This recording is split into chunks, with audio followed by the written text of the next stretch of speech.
Combs' ex-girlfriend, Cassie Ventura. She said that if there was a time when you were getting beat up in a room and couldn't walk out, you would reimagine it in a way that you were actually able to leave the room. You were in the courtroom. I want to get your sense of how the jury was reacting to Cassie's testimony throughout the week, especially... What happens when old love messages clash with 4 days of chilling testimony? Cassie's shocking allegations about sex parties and a brutal assault are rocking the courtroom, and Diddy isn't handling it well. Combs' ex-girlfriend, Cassie Ventura, is set to retake the stand and face what we expect to be her final round of questioning under cross-examination. Court currently is on a short lunch break, but if you recall, the judge previously said that he wanted Ventura's cross-examination to wrap up before lunch today. Prosecutors have said that Ventura, who's nearly 9 months pregnant, could soon go into labor. Over the last hour, the defense has been asking Ventura more about her 2018 rape allegation against Combs, Ventura's drug use, her mental health problems, and a 2014 threat that she made to a man who claimed he had seen a sexually explicit tape of her, also raised in court. The defense at one point asking Ventura, quote, "Do you still have love for him?" referring to Combs, and Ventura answered by saying, quote, "I have love for the past and what it was." Cassie testimony shook the courtroom to its core, leaving even the strongest observers in stunned silence. This wasn't just a recounting of a bad breakup or rocky relationship. This was something darker, deeper, and far more disturbing central to her accusations. Were the so-called freak-off parties, a term Cassie used to describe private events, where she claimed she was coerced into acts she never wanted to participate in. And for anyone who thought her testimony couldn't get more shocking, they were wrong. So what? Exactly are freak-off parties, according to Cassie's testimony? These weren't regular Hollywood parties, filled with champagne and red carpets. These events, she explained, were tightly controlled scenarios specifically designed by Diddy, where women were allegedly expected to perform for his entertainment and that of his guests. Cassie testified that she was pressured into attending these private gatherings early in their relationship, and it quickly became clear that saying no wasn't an option she described being made. To feel helpless with Diddy allegedly dictating what she wore, how she acted, and even the people she interacted with at these parties. The testimony painted a grim picture of coercion and exploitation to the outside world. Cassie and Diddy's relationship looked like a fairy tale, glamorous, luxurious, and loving, but in court, Cassie revealed the underbelly of that carefully curated image she shared, details of manipulation that allegedly started within the first week of their relationship, laying the groundwork for the control she claimed he exercised over her for years. Cassie recounted how these freak-off parties were presented as just part of being with him, as if participation in them was a price for staying in the relationship. The courtroom atmosphere was anything but calm during this testimony. There were audible gasps as Cassie described the degrading situation she claimed to have endured. She said it wasn't just about showing up to these events, but about playing a role in a dynamic she couldn't escape. According to her, the parties included a mix of influential guests, selected for their wealth or status, and women expected to comply with whatever was laid out for them. The expectation, according to Cassie, was clear. Don't question, don't resist, just do.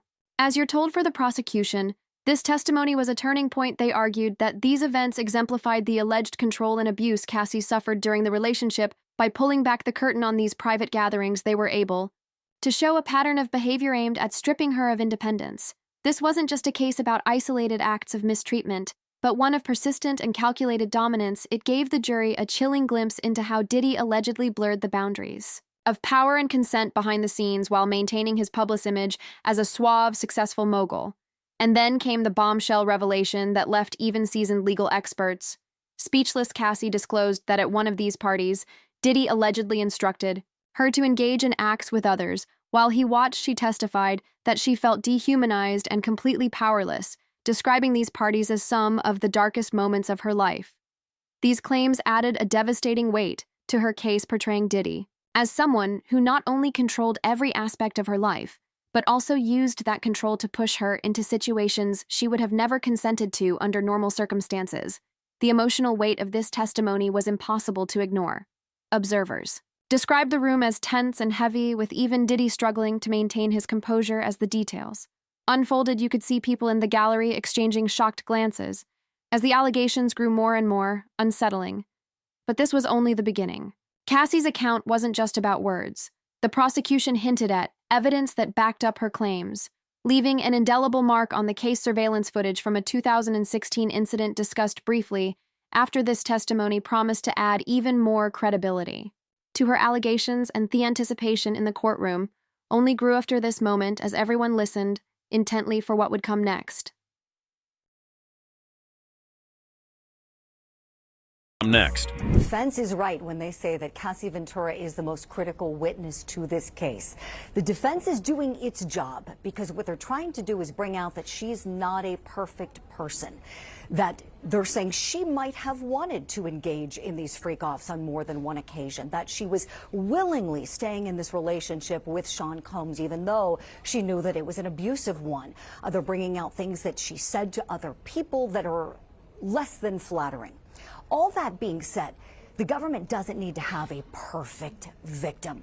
What the government has done this week essentially is establishing the sex trafficking crimes that they've charged Sean Combs with. And I would argue that they are well on their way to proving these crimes. A lot of people don't realize that with sex trafficking, you don't have to have movement anywhere. You don't have to go across state lines. A lot of times people confuse it with human smuggling. Here, somebody can be trafficked in their own home. All you really need is someone providing somebody else for that commercial sex act. And when I say commercial, I mean anything of value, not even necessarily money, to be given by force or coercion. And so Cassie Ventura has done her job this week for the government, and now the defense is doing its job to try to make it seem as if she wanted to be in this relationship and that what happened in those freak-offs was not coerced. The courtroom fell silent. Courtroom fell silent as the prosecution played the surveillance footage evidence tied to a 2016 assault that is now a cornerstone of Cassie's case against Diddy. While much of the trial has relied on her testimony and allegations, this video brought a new level of gravity to the proceedings. It served as a visual encore for claims that might otherwise be dismissed as hearsay. The footage was undeniable, and its presence in the courtroom shifted the tone entirely. It was no longer just her word against his. No, there was evidence that couldn't be brushed aside so easily. The 2016 assault, according to Cassie's testimony, involved moments of sheer terror. She described feeling trapped and overwhelmed as she became the target of Diddy's anger, which she claimed frequently turned physical during their relationship. On this particular occasion, she said things escalated beyond what even she thought possible. Cassie recounted details of being cornered, berated, and physically harmed in an incident that she stated epitomized the abusive dynamic they shared. Her testimony painted a vivid picture, but the surveillance footage made it even harder to refute. The prosecution wasted no time in highlighting how this video supported Cassie's version of events in court. The footage, though not released publicly, was described as clear and corroborating. It not only matched the timeline Cassie provided, but also offered witnesses in the courtroom a glimpse of what she endured. She testified that this moment, like so many others during their relationship, left her emotionally shattered and physically vulnerable for the jury. The combination of her descriptions and the video footage created an undeniable sense of credibility. Observers noted how the defense appeared visibly uncomfortable. The prosecution emphasized how this evidence undermined their efforts to minimize Cassie's claims prior to the introduction of the footage. Diddy's legal team had attempted to portray their relationship as tumultuous, but mutual, often de-emphasizing the idea of ongoing abuse. The video, however, told another story. It gave weight to Cassie's descriptions of control and violence, directly challenging the defense's narrative in a way that words alone couldn't have done. Courtroom reactions varied, but the jury's attention remained fixed as the footage was shown. Reporters in the room described an atmosphere of disbelief. Some jurors were said to lean forward, expressions tense, while others exchanged occasional glances, processing the disturbing details on the screen. Forth, those observing it was a stark reminder of how much weight evidence like this can carry in a trial. Cassie's earlier emotional testimony now had a visual counterpart, cementing the prosecution's argument that Diddy's alleged actions went far beyond private disagreements. The defense, however, tried to mitigate the impact of the footage by focusing on technicalities. They argued that the context of the situation wasn't fully captured on video and questioned whether it was truly representative of their relationship as a whole. Their strategy appeared to lean heavily on discrediting Cassie herself, suggesting that isolated incidents shouldn't define years of their time together. Legal analysts noted how this approach struck a delicate balance, as it risked dismissing evidence that was now etched into the minds of the jury. Still, the emotional resonance of seeing an alleged victim's claims, backed up visually, was hard to ignore. Cassie's testimony had already drawn sympathy from observers, but this footage delivered an impact that words alone couldn't achieve. While the details of the video itself were described rather than displayed to the public, accounts from those inside suggested it could be one of the most pivotal moments in the trial. So far, it framed a broader picture of Diddy's alleged abuse and underscored Cassie's claims of feeling powerless in the relationship. By the time the prosecution concluded this segment of their argument, the damage to Diddy's defense was noticeable. Tensions heightened in the courtroom as everyone waited to see how his lawyers would respond to what some called bombshell evidence. The defense, unsurprisingly, pivoted to a new tactic, one you might find surprising. It involved pulling up affectionate messages Cassie sent Diddy after their breakup. Whether this effort would hold up remained to be seen, but the introduction of these messages raised questions about how the defense planned to reshape perceptions of their relationship moving forward. You were in. You were in the courtroom. I want to get your sense of how the jury was reacting to Cassie's testimony throughout the week, especially the pictures and the texts that they got to see so far.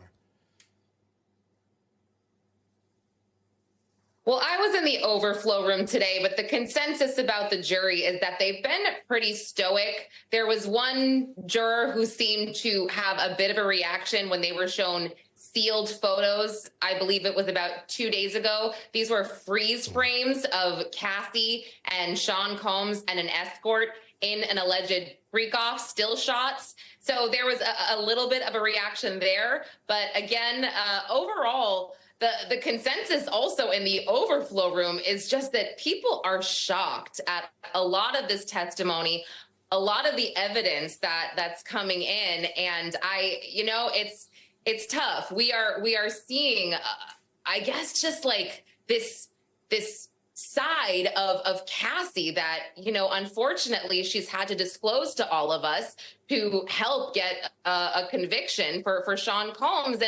And you really feel for her because she's remained so composed throughout, her cross-examination, her the redirects, and she's 8.5 months pregnant. And we didn't see her lose her temper or just get, angry at all or frustrated. And I find that to be pretty incredible. The defense thought they had a strategy. The defense thought they had a strategy that could dismantle the emotional weight of Cassie's testimony using affectionate messages she sent to Diddy after their breakup. On the surface, it seemed like a strong move, presenting evidence of positivity and affection to counter the dark accusations of abuse. But when placed against the raw, detailed accounts Cassie gave in court, this tactic turned into an awkward and desperate attempt to shift the focus. The courtroom's tension grew as these messages were introduced, and it quickly became clear that this wasn't going to be the game changer the defense might have hoped for. So what were these messages, and why did the defense lean so heavily on them while not every message was revealed?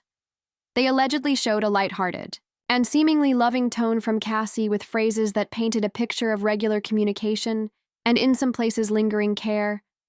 The defense pointed to this as evidence that Cassie's accusations didn't line up with her behavior following the end of their relationship. If she'd truly been traumatized in the ways her testimony described, would she have been sending friendly texts? That was the question they wanted the jury to ask themselves. The prosecution, however, argued that those messages were being taken out of context. Trauma, they explained, doesn't follow a neat linear path, and the existence of friendly communication doesn't negate years of coercion and mistreatment. Cassie herself later addressed the messages, explaining that they were part of a coping mechanism, a way to navigate the complicated emotions that came with finally leaving controlling relationship from the beginning. The prosecution accused the defense of cherry-picking content to purposefully paint a false narrative, and as the case went on, the public began to question just how effective this strategy could really be inside the courtroom. The back and forth painted a stark contrast between the two sides. On one hand, you had the defense presenting these old messages as proof that things weren't as bad as Cassie claimed. On the other, her vivid testimony, which included harrowing allegations of being coerced into freak-off parties and detailed descriptions of physical and emotional abuse, seemed to stand in such opposition that it wasn't hard for most observers to feel the cognitive dissonance was This really the best the defense had the public following the trial from outside. The courtroom seemed split on their reaction to the defense's tactics, while some questioned why. Cassie would maintain any contact with Diddy at all if her allegations were true. Others were quick to point out the nuances of abusive relationships. Survivors often struggled to completely sever ties with their abusers, especially when there's a history that runs as deep as theirs. Many accused the defense of tone deafness, stating that this approach only highlighted how little understanding they had of the psychological complexities involved in abusive dynamics. But Cassie's own response to this strategy might have been the most powerful counter taking the stand. She acknowledged the existence of the messages without flinching. She explained to the jury that leaving the relationship didn't mean the years of manipulation magically disappeared. In fact, she revealed that the tone of some of the messages reflected an ongoing fear of retaliation, maintaining a cordial front. Cassie said felt like a necessity at the time given everything she'd been through. It wasn't affection, it was survival. And if the defense thought those texts were enough to minimize her testimony, they were sadly mistaken. The courtroom reaction shifted once again at this reveal. By flipping the narrative, Cassie took what could have been used against her and turned it into something that further supported her case. It became clear that these messages were much less about diminishing her credibility and more about showing the length someone in her position might go to in order to protect themselves, even after cutting ties as Cassie's. Testimony continued. Diddy's demeanor became harder to ignore.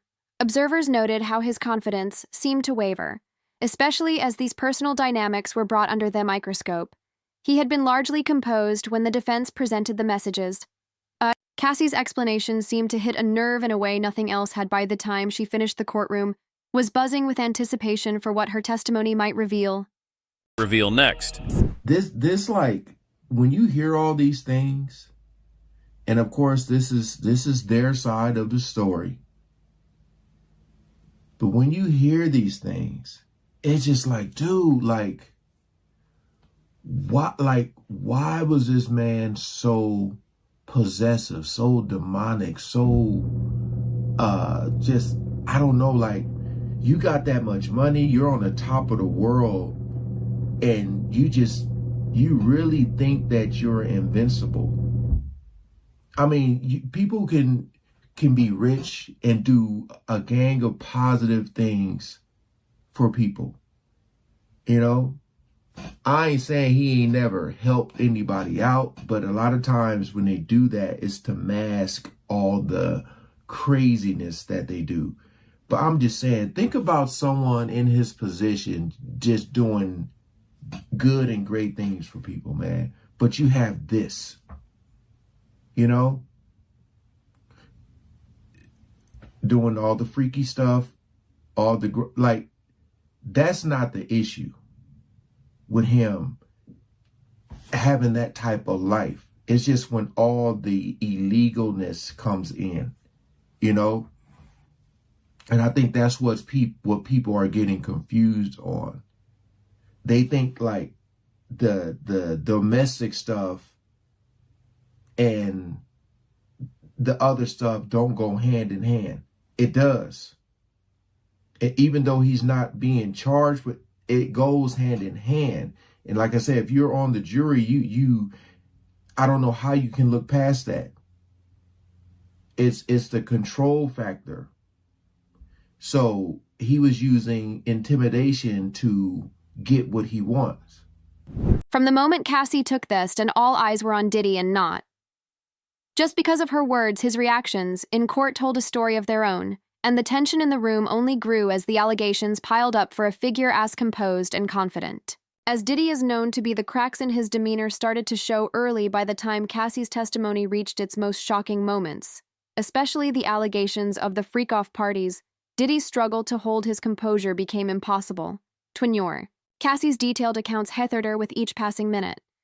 She wasn't just recounting vague memories. She named specific instances, described alleged scenarios, and painted a picture of manipulation and control that left the courtroom frozen during the testimony about her being coerced into acts at the infamous freak-off parties, observers said.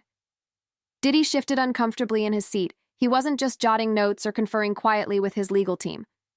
His frustration was on full display according to several courtroom accounts. His expressions betrayed his emotions, moving from tight-lipped restraint to moments where he seemed visibly angered by the allegations being presented by the Time. The allegations extended to the 2016 assault, a moment that was underscored by the surveillance footage showcased by the prosecution. Diddy's body language became even harder to miss. He leaned back, exhaled deeply, and averted his gaze from the screen, creating an unusually vulnerable visual for someone with such a meticulously crafted image. Legal analysts who observed this portion of the trial speculated that his reactions could speak volumes to the jury, where a composed and unflinching presence might suggest innocence or confidence, visible irritation or emotional outbursts risk giving the impression of defensiveness, and in this case, the allegations were already volatile enough without that impact of Diddy visibly reacting.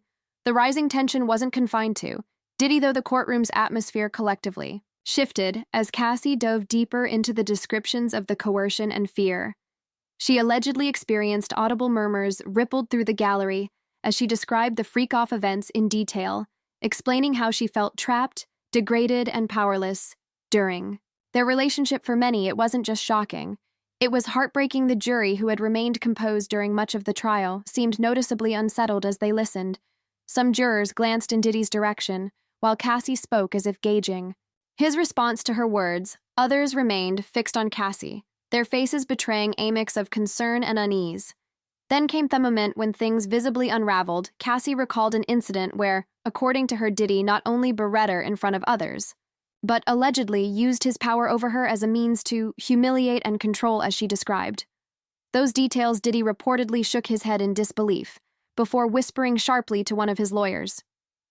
It wasn't loud enough for the courtroom to hear the words, but it was clear to anyone watching this testimony wasn't sitting well with him. You could feel the tension escalate after that. Observers described a charged atmosphere where every movement and reaction felt magnified. The question on everyone's mind was simple. How would Diddy's visible frustration influence the jury's perception of him? Cassie's emotional clarity and detailed testimony were damaging on their own, but his reactions added another layer. The jury wasn't just hearing about controlling behavior, they might have been seeing glimpses of it unfold in real time. Every headshake, every deep sigh, and every moment where he seemed to lose his composure could potentially emphasize the image the prosecution was painting of him. The biggest moment came when Cassie brought up the emotional aftermath of the coercion. She claimed to endure. She described feeling trapped in a dynamic where her resistance wasn't an option. A vivid portrayal of a relationship steeped in fear as she spoke. Diddy's calm facade broke entirely. He reportedly clenched his fists and leaned forward, exchanging what appeared to be heated whispers with his legal counsel. This outburst, though quiet in tone, wasn't quiet in impact. The courtroom went silent for several moments. There wasn't a single doubt that the tension had reached its peak, and just like that, people started asking, how much of this trial will be shaped by evidence alone, and how much will hinge on these high-tension moments? She said that if there was a time when you were getting beat up in a room and couldn't walk out, you would reimagine it in a way that you were actually able to leave the room. Do you see this potentially backfiring on the defense? Oh, Brianna, you took the words right out of my mouth. Yes, you're exactly right. The defense needs to be really careful what they're doing here, because she is a victim.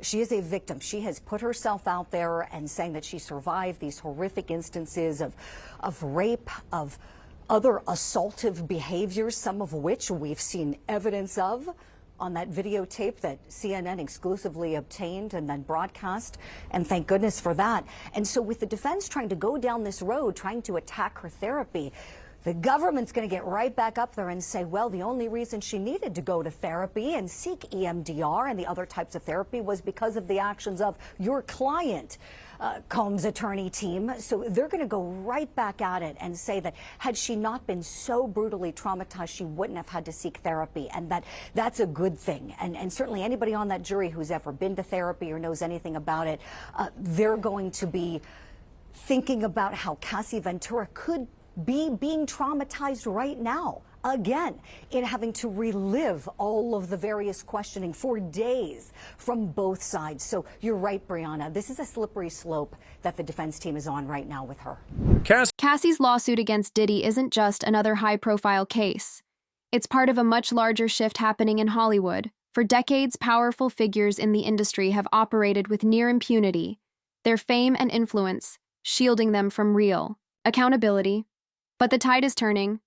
This case isn't just about one relationship. It's about the systems of power, silence, and control that have dominated the entertainment world for years and why they're finally collapsing under public and legal scrutiny. A handful of years ago, a case like this might never have seen the light of day. Allegations. This explosive claims of coercion, manipulation, and systemic abuse would have been swept under the rug or flattened into tabloid gossip. But in a post-Me Too world, the dynamic has changed. The entertainment industry is in the midst of a reckoning, and Cassie's bravery in sharing her story fits into an ongoing movement of victims coming forward, forcing the spotlight onto the dark realities behind the glitz and glamour. Stars may shine bright in public, but cases like this remind us how much darkness can lurk behind the scenes. Remember the Harvey Weinstein trial? That case was a watershed moment. It opened the door for countless others, signaling that even the most powerful men in Hollywood weren't untouchable. Music producer Russell Simmons, actor Kevin Spacey, and R. Kelly all later found themselves facing allegations and legal battles that brought decades of accusations to the forefront. Cassie's claims against Diddy are now walking that same road, and like those cases before it, the outcome could set a precedent for how Hollywood handles allegations of power-driven abuse.